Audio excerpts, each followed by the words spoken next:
gbogbo àrà tí lékeleke ń dá ọwọ́ Olódùmarè ló ti wá. òun ló tún jẹ́ ká láǹfààní láti tún máa kí yín lọ́sẹ̀ yìí pé ẹ kú bójú ọjọ́ bá ṣe rí lọ́dọ̀ yín bẹ̀rùn. òní lọ́jọ́ kejì oṣù ẹrẹ́lẹ̀ 2025 lẹ́yìn ikú olúwa wa 2nd of February 2025 láti abala iléeṣẹ́ ìgbóhùnsáfẹ́fẹ́ ti Space TV ìlú Ìbàdàn. èmi àlùfáà Paul Aṣáwálé ni oníròyìn yín. ṣáájú ẹgbẹ́ àwọn kókó tó wà nínú àwọn ìwé ìròyìn ìjọ àgùdà ti ilẹ̀ Yorùbá lọ́sẹ̀ yìí. ẹ ṣeun o fún gbogbo akitiyan yín. bíṣọ́ọ̀bù Adésínà ló dúpẹ́ lọ́wọ́ àwọn àlùfáà àti àwọn olùfọkànsí ẹkùn ìjọ rẹ̀ bẹ́ẹ̀. àlùfáà Òbí Àgbàlàsì ló fi ṣíde ìwé ìròyìn The Partner láti ẹkùn Ìjẹ̀bú Òde.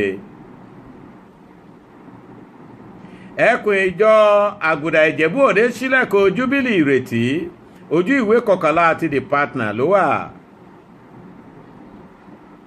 ìjọ àgùdà ẹkùn Ìjẹ̀bú Òde ṣèdánilẹ́kọ̀ọ́ fún àwọn àṣẹ̀ṣẹ̀yàn arọ́pò bíṣọ́ọ̀bù pẹ̀lú àwọn alákòóso tó wà fún àwọn igun ẹkùn wọn kọ̀ọ̀kan. ẹ jẹ́ ká mú lànà ìrètí pọ̀n o bíṣọ́ọ̀bù Ọdẹ́tóyìnbó ló sọ bẹ́ẹ̀ ojú ìwé 4 CDA Rock ló wà. ètò ẹ̀kọ́ ìjọ àgùdà kì í ṣe tolókoòwò. nínú ìròyìn míì ni bíṣọ́ọ̀bù Ọdẹ́tóyìnbó ti bu èyí jólẹ̀. a ní láti kúrò ní ká máa pèsè ohun ìdẹ̀ra ìgbà díẹ̀ fún àwọn ọmọ orílẹ̀-èdè yìí ká bọ́ sí ìlànà ìró wọn lágbára tó péye. bíṣọ́ọ̀bù àgbà Martins ní àlùfáà Anthony Godonu ló sọ bẹ́ẹ̀ ojú ìwé 3 ti CDA Rock ló wà.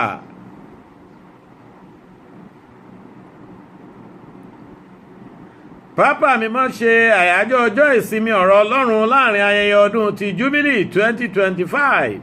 ó ní ọ̀rọ̀ Ọlọ́run rìn pẹ̀lú wa nígbà gbogbo ni o.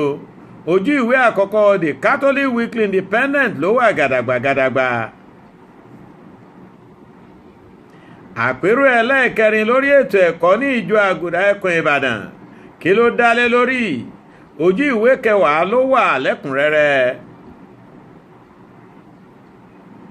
àgbáríjọ àwọn ẹgbẹ́ ọ̀dọ́ ìjọ àgùdà ẹkùn Ọ̀yọ́ ṣe ìdánilẹ́kọ̀ọ́ lórí bí a ṣe jẹ́ adarí rere. Vincent Ọ̀báníyì ló kọ sójú ìwé 12. ìwé akéde The Era látẹ̀kọ́ ṣíde tiẹ̀ lọ́sẹ̀ yìí pẹ̀lú àlàyé pé ìgbìmọ̀ àwọn bíṣọ́ọ̀bù ìjọ àgùdà Nàìjíríà èyàn ní CBC ẹ̀yànyàn náà àwọn ohun tó ṣe pàtàkì láti mójútó lọ́dún yìí. Nẹ́tàínwósù ló kọ.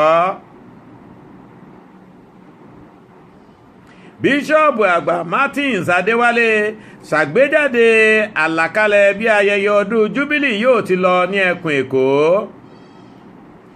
a ní láti dúró ṣinṣin nínú ìrètí láàrin hílàhílo àti ìnira tá a wà. ìrètí wa sì gbọ́dọ̀ fẹsẹ̀ múlẹ̀ nínú ìgbẹ́kẹ̀lé ni o. ta ló sọ bẹ́ẹ̀? a ó gbọ́ nínú ẹ̀kúnrẹ́rẹ́ ìròyìn yìí. ká tó máa kán lùdò ìròyìn náà ẹ jẹ́ kí n dá tọ́mì díẹ̀.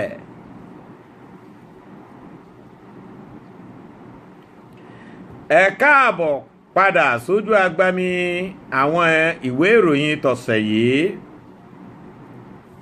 níbi ayẹyẹ àpèjẹ ọdún kérésì tó kọjá ní bíṣọ́ọ̀bù ẹkùn Ìjẹ̀bú Òde Most Reverend Dr. Francis Ọbáfẹ́mi Adésínà ti kí àwọn àlùfáà àti àwọn olùfọkànsí rẹ̀ pé wọ́n kú iṣẹ́ wọ́n sì kú ìfọmọ ènìyàn ṣe ní gbogbo iṣẹ́ ìríjú tí wọ́n dì mú.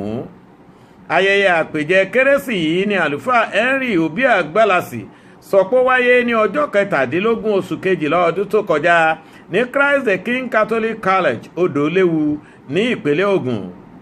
nínú mísà tó ṣáájú wẹ̀jẹwẹ̀mu yìí ni Ọ̀gbàlàsì sọ pé bíṣọ́ọ̀bù náà ṣàlàyé wípé mísà ọpẹ́ sí Ọlọ́run àti ìdúpẹ́ lọ́wọ́ ara ẹni fún àǹfààní wíwà fún ara ẹni jálẹ̀ ọdún náà ní mísà ọjọ́ náà jẹ́.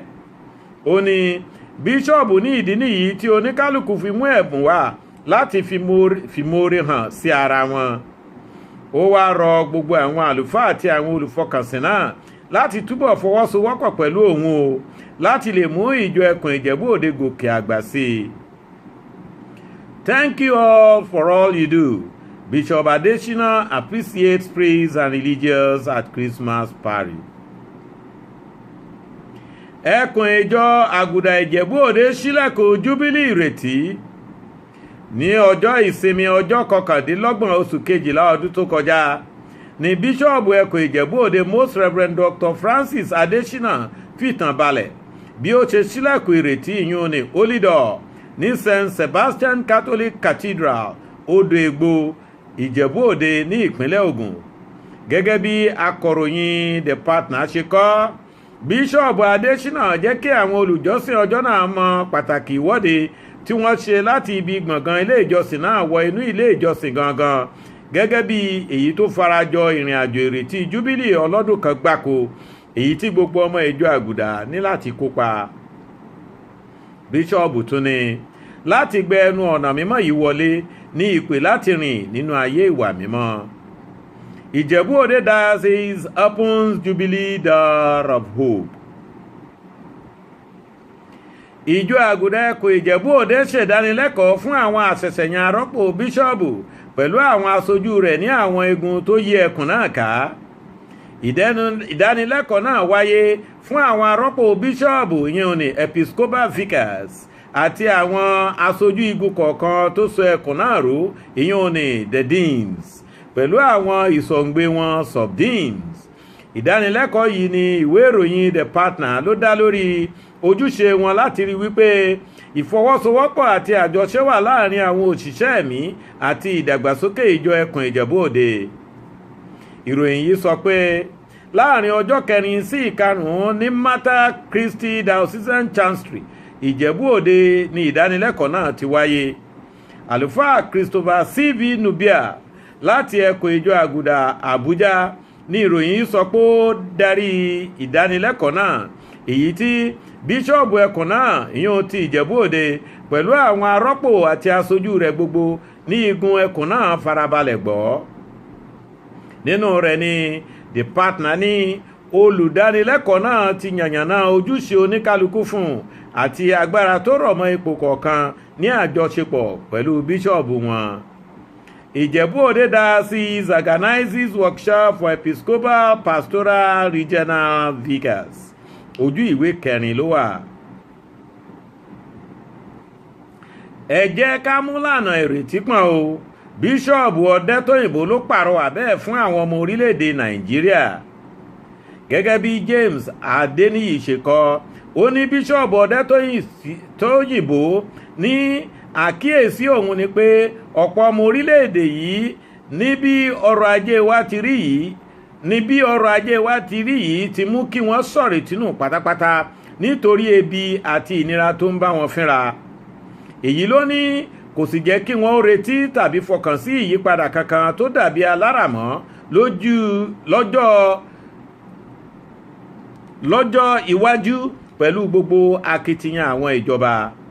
Adeniyi ní bíṣọ́ọ̀bù wa pàrọwà pé àfojúsùn ìjọba yìí èyí tí í ṣe àtúndá ìrètí ìyún ní renewed hope kò yẹ kó jẹ́ ohun orí ahọ́n lásán bí kò ṣe kó jẹ́ múmúṣe fún ìjọba àti àwọn ará ìlú pàápàá.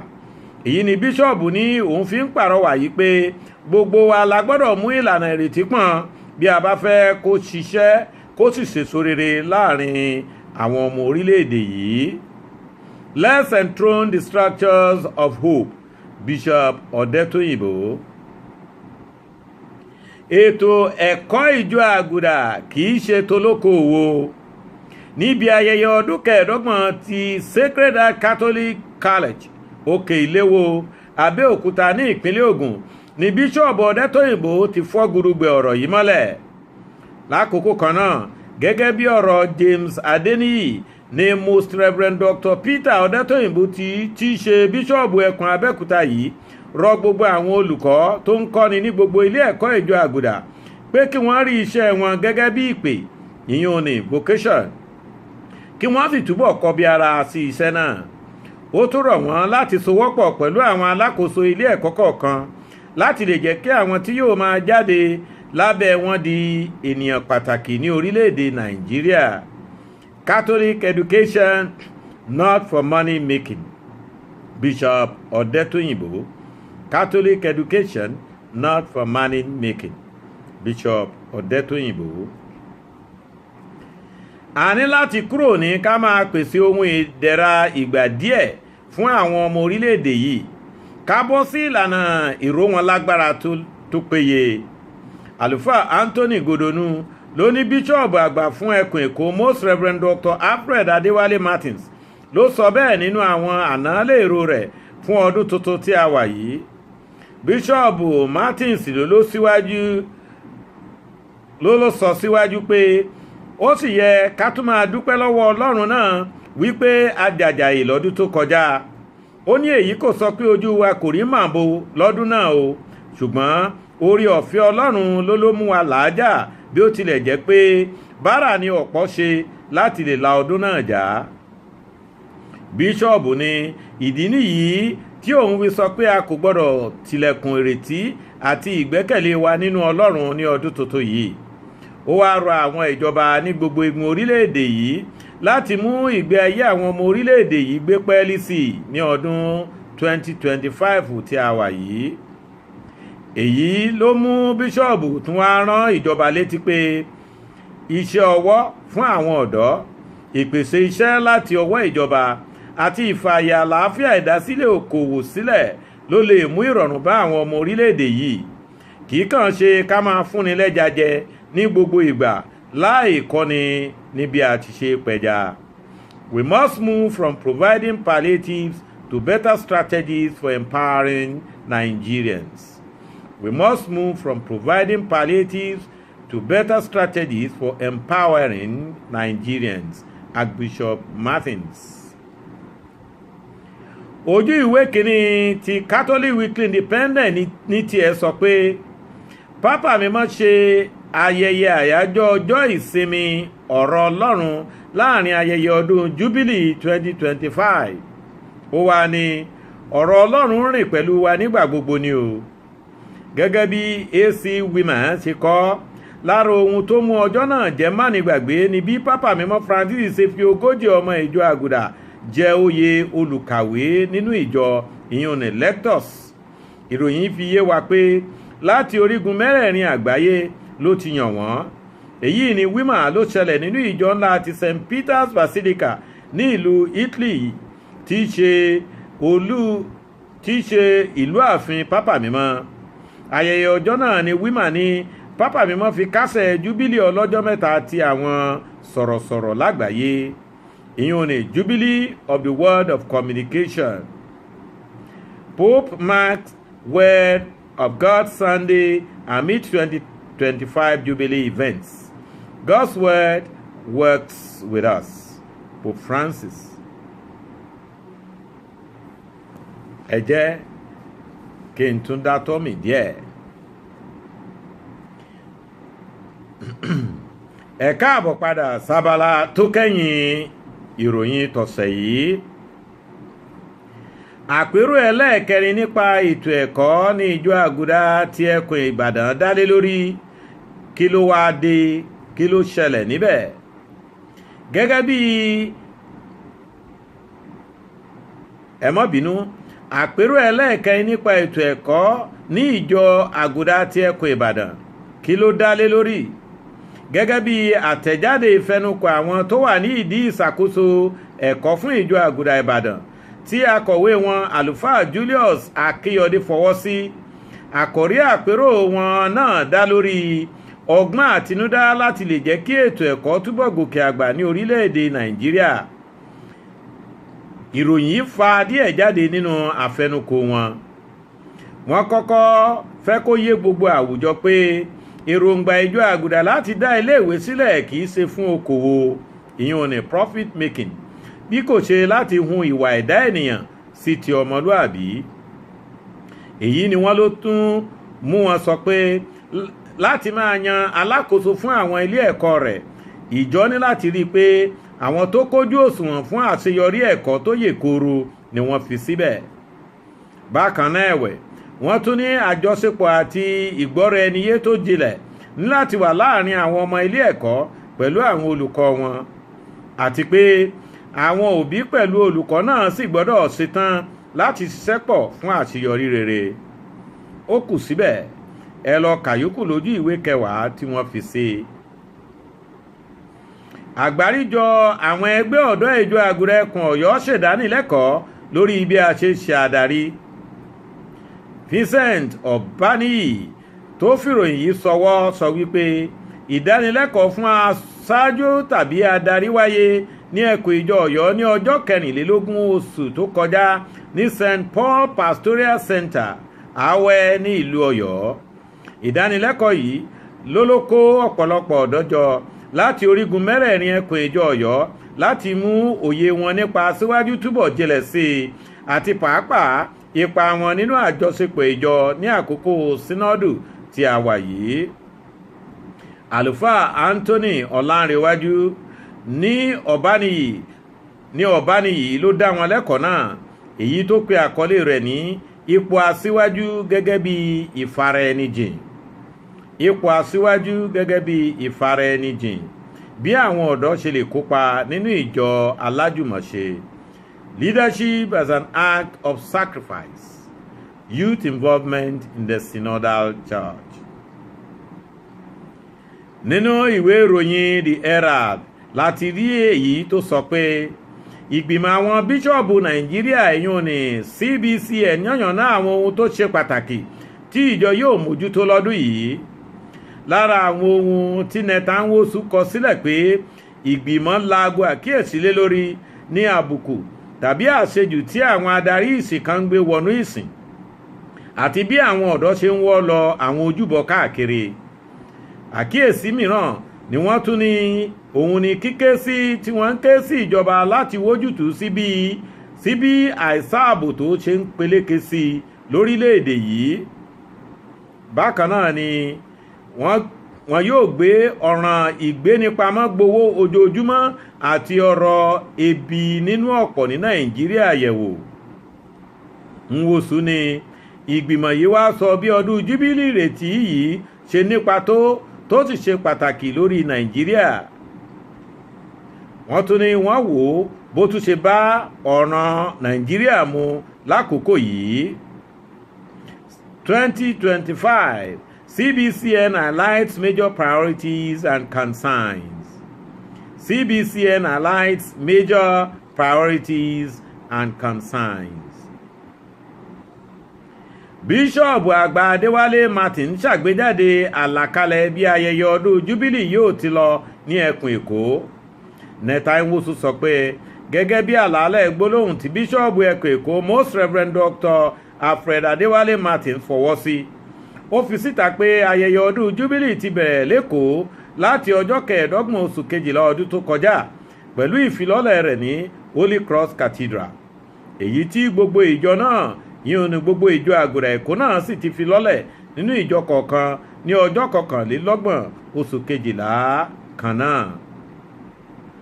Nínú gbólóhùn ànálẹ̀ tó wá jáde yìí ni Bishop Martins ti rọ gbogbo àwọn akọgun yíò ní àwọn chaplains fún ẹgbẹ́ kọ̀ọ̀kan láti lè tẹ̀lé àtẹ tí ẹkùn náà gbé jáde fún ayẹyẹ ọdún Júbílì rẹ̀. Lẹ́sẹlẹ́sẹ ni wọ́n tò àwọn ọjọ́ fún ayẹyẹ kọ̀ọ̀kan yìí fún ẹgbẹ́ kọ̀ọ̀kan àti ikọ̀ kọ̀ọ̀kan kalẹ̀ lọ́dún yìí sínú àtẹ náà. Ẹ lọ yẹ̀ wọ́n wò ní fínífíní ní ojú ìwé 6 ti The Herald ọ̀sẹ̀ yìí. Archbishop Martins unveils Act Association Jubilee Year Program. Nínú ìfọ̀rọ̀wérọ̀ Netanyahu pẹ̀lú alága ìgbìmọ̀ àwọn bíṣọ̀bù Nàìjíríà Most Reverend Dr. Lucius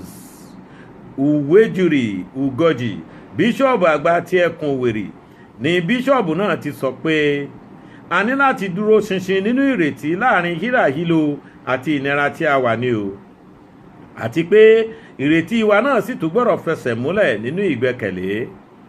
nígbà tí Nwosu ń béèrè lọ́wọ́ bíṣọ̀bù pé kí gan ni ohun tó ń jẹ́ ìgbìmọ̀ àwọn bíṣọ̀bù lógún jù báyìí. Bàbá dáhùn wípé ìgbé ayé gbádùn àwọn àgùntàn àwọn ló jẹ àwọn lógún báyìí, nítorí pé bí àwọn ti ń pàrọwà sí ìjọba lójoojúmọ́ tó ń ṣe ni ìgbé ayé àwọn ọmọ orílẹ̀-èdè yìí kàn ń lọlẹ̀ sí i.